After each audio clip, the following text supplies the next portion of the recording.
What happens next here? Because it seems to me that increasingly the idea that you can diversify through bond ownership is dying a slow death.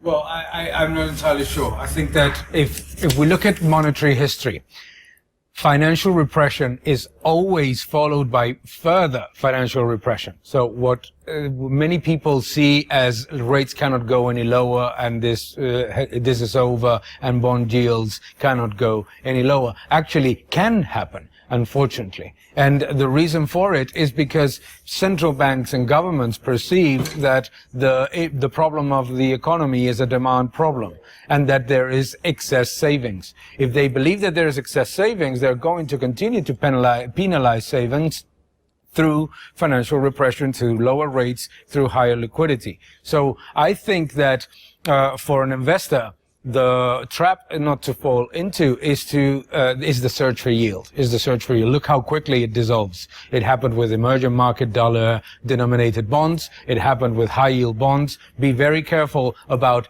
trying to get a little bit more yield and try and think more about the return off your money rather than the return on your money. No? And I think that if you look at the next 6 to 9 months, if this coronavirus epidemic is not addressed and quickly and solved quickly, at least in the face of the market, what we will likely see is much tighter elements in terms of credit for in terms of a credit crunch for the growing level of the economy, so investment and working capital, and we will see a zombification of existing debt. That means lower rates and sovereigns funding themselves at lower rates.